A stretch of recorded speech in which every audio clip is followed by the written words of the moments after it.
One of the delights of foraging is realizing just how much food is, quite literally, right beneath your feet. It can be exhilarating to go out into the field or forest with a basket in your hand and then return with free berries, nuts, and more greens than you can shake a stick at. But if you're not a whiz in the kitchen, you might feel inhibited in your foraging journey. Berries can be eaten raw and lots of treats, of course, and nuts are easy to crack and munch. But what in the world do you do with all those different greens? There are only so many cold salads that a body can take, and in the case of many wild greens, their flavors are often a bit too strong for the treatment normally given your typical iceberg salad. Though you can dress them a dozen different ways, I believe a salad is the most boring thing you can possibly do with wild greens, and I take that as a good thing. The opportunities afforded a creative cook with a huge haul of foraged flora are pretty much limitless once you look past the bottle of ranch. So in this video, I hope to give you a helpful handful of ideas on how to cook domestic and wild greens that you bring into the kitchen. And though these methods are excellent for wild greens, they can work perfectly well for those domestic greens too. Now here, before we get started, let's do some general tips for cooking wild and domestic greens. The following tidbits of information will be old hat to anybody who starts a regular habit of cooking greens, which is a highly recommended endeavor. First, try submerging your forage greens in a big bowl of water when you bring them in from the field. It'll keep them from wilting, and it's a water-saving way to start getting them washed. After swishing them around and getting any dirt and bugs loose, dump the water into your garden, refill the bowl, and give them a second rinse. Wrap tiny greens in a bigger leaf to hold them in place and make mincing or julienning them a breeze. Also, don't be afraid to use oil or butter when cooking greens. The fats aid in nutrition absorption and digestibility and make them tastier to boot. Prepare for the amount of greens to shrink exponentially. As anyone who brings in a heaping basket of spinach already knows, what looks like enough to feed an army can cook down to be enough for a party of two. If your dish needs more bulk, try mixing the greens with sauteed cabbage and onions to extend them. On that topic, since they do reduce so much, add salt after the greens have reduced so they don't get over-seasoned. And finally, try using tongs. They make flipping and sauteing greens a breeze, and yes, you do have to give them the obligatory click-click before using them. Now here's some different wild green cooking methods. These are some of my favorite non-salad ways to treat the wild greens I pluck from forests and fields around my homestead. None of them are really given as whole recipes, and also I'm well aware that I use a lot of cayenne and garlic, and that might not be your style. Additionally, wild greens are always the wild card in any dish. Some are more fibrous than others, some have a higher water content, and they all defy being perfectly constrained into any recipe. So you're gonna have to embrace a little bit of the unknown when you bring foraged food into the kitchen. With that in mind, these recipes are intended to be more of an inspiration for you as you learn. Whether you have a ton of wild greens or just a few that need to be supplemented with some garden contributions, this series of leaf treatments can give you a good launching point for your own kitchen masterpieces. Idea number 1, add wild greens to whatever is cooking. Greens can easily slip into more dishes than you might realize. That pot of soup on the stove, a handful of chopped greens added in the last 10 minutes gives both a pop of color and nutrition. Your pasta? Saute diced greens and garlic with the noodles before you add the sauce, and you'll add a Michelin star or two to your home cooking. Making an omelet or a frittata? Oh, you already know that greens and cheese are begging to be added. Now I could go on, but you get the point. Even if the foraging pickings are a little too slim to make them a whole dish in their own right, greens can be added to almost every meal. Your taste buds and good health will thank you.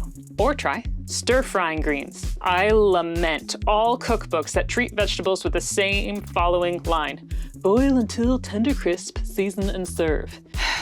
Now boiling does have its purpose, but for most greens, pokeweed being a notable exception, boiling turns them into a depressing gray-green mush of regretful texture and flavor and leaves many of the nutrients behind in the cooking water. So, for a just as easy but far tastier alternative, stir-fried greens are the answer. Quick to prepare, toothsome, colorful, and full of flavor when spiced, greens shine when given a quick whirl in a hot wok or frying pan. The addition of oil in the pan adds a much-needed element of fat to the dish, and the hot, quick cooking keeps most of the nutrients in the leaf where they belong and preserves the nice verdant hue.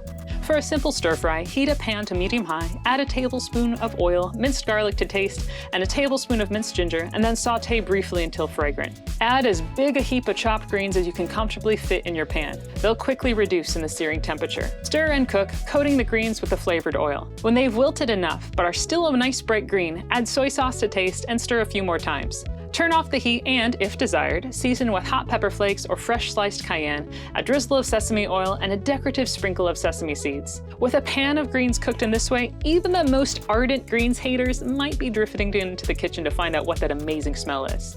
For another idea, try greens patties. Now I know, I really should have a more attractive name for these fried fritters of green goodness, but this is the name that's stuck on my homestead. These are best made in the spring, when the chickens are laying eggs again and the fields are literally bursting with free food. It's a non-recipe, it's a renegade dish where you take what you got and you mix in whatever you want till it sticks. Somehow it always seems to come out well. So wash whatever greens you have and mince them as finely as possible. The finer, the better. Throw them in a bowl and add an egg or two, minced garlic and onions, and seasonings. I often try smoked paprika, salt and pepper, cumin, and cayenne. Then you can add some leftover cooked grain if you happen to have it. Finally, start adding enough flour to make it hold together into a ball. If it's not sticking well enough, add a little bit more flour and a little bit more water until it all glues together. Now heat some oil in your favorite cast iron skillet and fry burger-sized patties until they are crispy brown on the outside. You might need to press them with your spatula to make sure they're all compressed together. Once they're done, serve these with cooked grains or sourdough toast and some mustard. For another idea, try making a version of Fatayer. I make no claims of authenticity with this dish, but Fatayer was my source of inspiration. No matter what you label it, a mess of seasoned greens stuffed into a pastry crust is a brilliant and delicious way to use your wild leafy haul. First, mix up your favorite pie crust, don't add any sugar of course, and put half of the dough into your pie pan. Set aside. Next, clean, chop, and saute a big heap of wild greens, as many as you could collect that day. If you found enough to fill the whole pie, perfect. But if the pickings were a little scanty that day, you can put a layer of mashed potatoes on the bottom of the pie to hardly fill any empty space. And if there happened to be a layer of fresh cheese on top of those potatoes, all the better.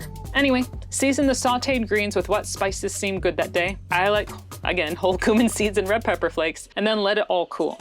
While that cools, in a big bowl, whisk your eggs, salt, pepper, and a spoon or two of mustard. I lacked the aforementioned leftover potatoes, but I did have some leftover rice, so I threw that in as well. Now fold in the cooked greens and mix thoroughly. Add some optional cheese here, if desired. Now take that big bowl of deliciousness and dump that mess into your pie crust and smooth it down. Once the pie is full enough, add the top crust of pastry, pierce it with vent holes, and bake it at 375 degrees Fahrenheit for about half an hour or 50 minutes. It really depends on how efficient your oven is. You'll know it's cooked through when the filling is bubbling out of the vent holes, browning the crust, and it smells delicious. Served with some roasted potatoes or tomato salad, this makes a wonderful base for any meal of the day. For my favorite, try making a wild Saag paneer. Now traditionally, Saag paneer is a delicious dish of homemade cheese cubes swimming in a spicy, silky smooth gravy made with greens. Under that forgiving umbrella, we're going to make this classic Indian vegetarian dish with whatever wild greens you can find. I try to use the most tender wild greens I can find, such as young wild lettuce, the early shoots of wild spinach, parboiled pokeweed, or violet leaves. They're not stemmy or strongly veined, and so they blend really well into that nice sauce. Now first, you need to make paneer cheese, which is a lot easier than it sounds. If you've never tried making cheese before, this simple recipe is a great way to build up your confidence. Bring a half gallon of whole fat milk to a boil, take it off the heat, add a quarter cup of lemon juice or vinegar, give it a gentle stir, and let it sit for 5 minutes while the curds knit together. Then, gently ladle out those curds into a cheesecloth-lined colander. Press the curds for an hour or so with a weighted plate to compress them into a solid hunk of delicious cheese. Now set that cheese aside while it presses. We'll get back to it. Next, finely mince at least 3 cloves of garlic and a knob of ginger and saute that in your large pan with some oil.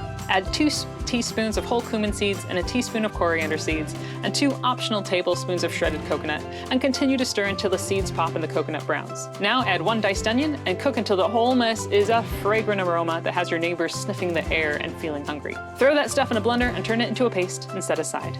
Now take all your well-washed greens and wilt them in the seasoned pan. Once they've reduced, add them to your blender as well and blend until as smooth as possible. If you're making a big batch, you might need to blend the greens and onions separately, but either way, get them all smashed up and get them back into the pan and set on a low simmer. Add salt and black pepper and as much hot chili pepper as you want.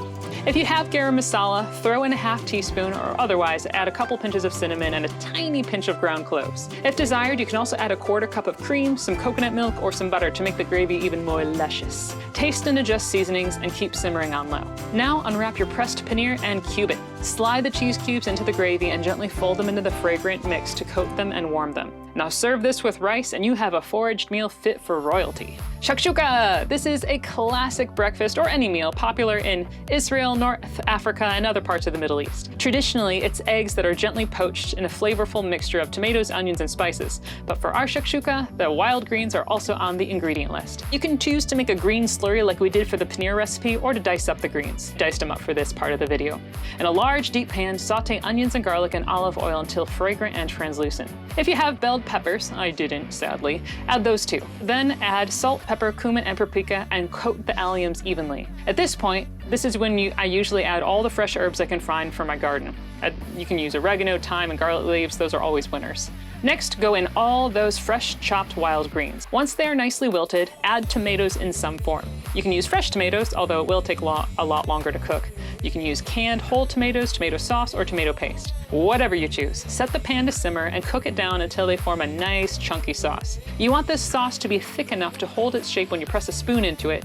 Honestly, my sauce is a little too loose here, but it still worked in the end. Now, create a well in the sauce for every person you'll be feeding and carefully crack some fresh eggs into each well. Once they've been cooked to your desired doneness, I like mine on the runny side, spoon out the eggs with a hearty helping of that lovely chunky sauce and serve with a garnish of fresh basil or parsley, a sprinkle of optional cheese, and a side of fresh cooked flatbread or some good crusty sourdough. If you manage to make a dish like this over an open fire while camping, you will likely make immediate friends with anyone in your vicinity. If I've done my job right, you should be a bit hungry and a lot inspired to get out there and forage some fresh fixins from your fields. Of course, these are just some of my favorites for wild greens that absolutely transcend a sad salad fate. If you have any recommendations for different ways to cook these wondrous wild weeds, please share them in the comments below.